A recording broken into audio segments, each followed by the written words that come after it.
If you've been subscribed to our channel for some time now, then you know we're always talking about how investors and business owners tend to get the biggest tax breaks. And recently I dug a little bit into how NFL owners and NBA owners are saving millions of dollars in taxes by owning their respective franchises. So in this video, I want to briefly talk about how professional sports teams earn their revenue, get tax deductions, and take advantage of a really big tax loophole. And the goal of this video is to get you to start thinking about how you can take advantage of the tax system like many millionaires and billionaires already do. Stay tuned.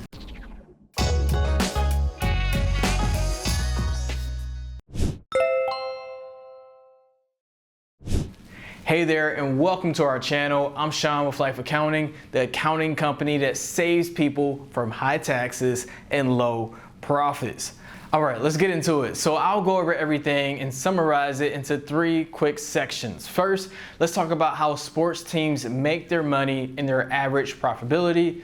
Second, let's go over some of the tax deductions and the big tax loophole that owners are using. And third, we'll talk about some of the lessons that we can take away from these billionaires and apply them to our financial life and tax strategies as well. So let's very briefly talk about how sports teams make their money. Now, we're not talking about the sports league, right? Not like the NBA or the NFL.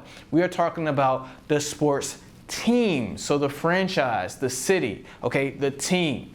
Now, many professional sports teams make their money through 6 unique revenue streams.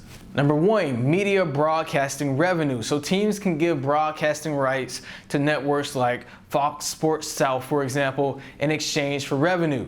And this revenue can be big money earners for the teams with big audiences.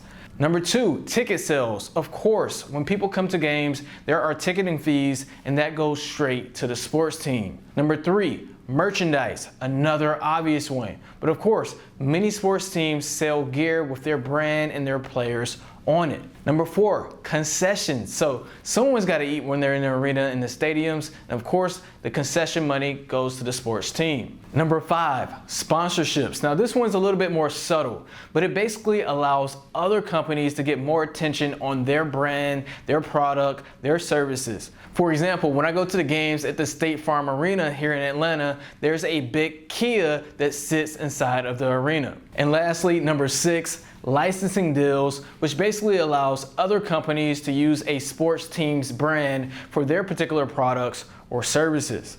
Now, these 6 revenue streams combined end up bringing in a lot of revenue for these sports teams. For example, the New England Patriots brought in an estimated $639 million in revenue in 2019. But of course, with that revenue comes some expenses that are tax deductible. For example, popular players on these sports teams sign multi-million-dollar contracts. The teams also have salaried coaches and other staff workers at the arenas or the stadiums. They also have to pay the league, like the NFL, their cut. And they also may have big mortgages and big rents for all their different training facilities. Now, these are just a few deductible expenses to name. So basically, we have a lot of revenue, we have a lot of expenses. Let's go ahead and talk about profit. But before I do, if you are enjoying this video, please support us by hitting the like button for the YouTube algorithm. It really helps to spread this video around. And subscribe if you want to keep learning about how to master your wealth through different tax strategies. All right, now back to the profit. So the average NBA professional sports team makes about $18 million per year. But of course, this also includes many small cities and fan bases as well. But big franchises like the NFL's New England Patriots had an estimated net operating income or profit of about $250 million in 2019. While the NBA's Los Angeles Lakers had years of over $100 million in profit. So let's just do some simple math. If you make $100 million and the tax rate is 35%, you would end up paying $35 million in taxes.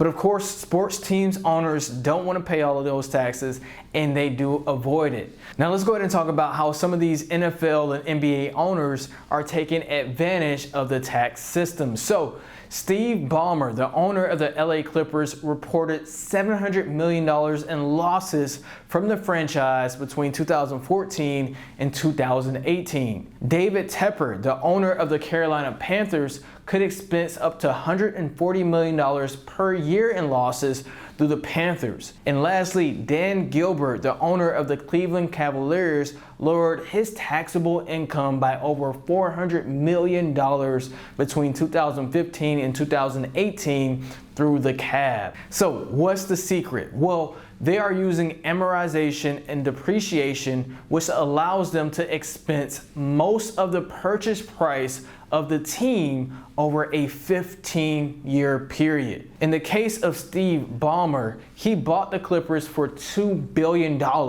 and now is allowed to depreciate that purchase price over 15 years, thus allowing him to earn more revenue passively for the most part and pay less taxes. $100 million in less taxes. Hey Sean, what would you do with $100 million? I'd probably make another YouTube video.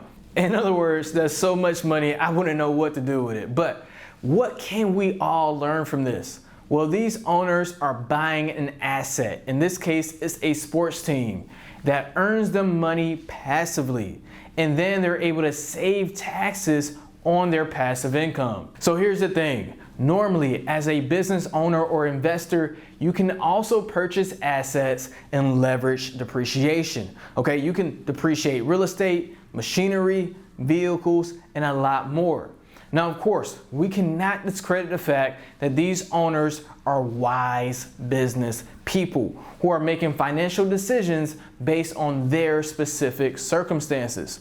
So, of course, if you do invest or start a business, you need to make sure you're considering profitability, your asset purchases, your tax outcomes, and your overall desired outcome. But man, as they say, the rich always seem to get richer and the poor, well, hey, y'all can subscribe to our channel and we'll help you get rich too. So if you want some tips and tricks on how you can avoid paying taxes, then make sure you watch my other video on how to avoid paying taxes in 2022, which I'll try to link above or somewhere in the description below. Well, that's it for now. As always, thank you so much for watching. Don't forget to hit the like button and I'll see you in the videos coming up next.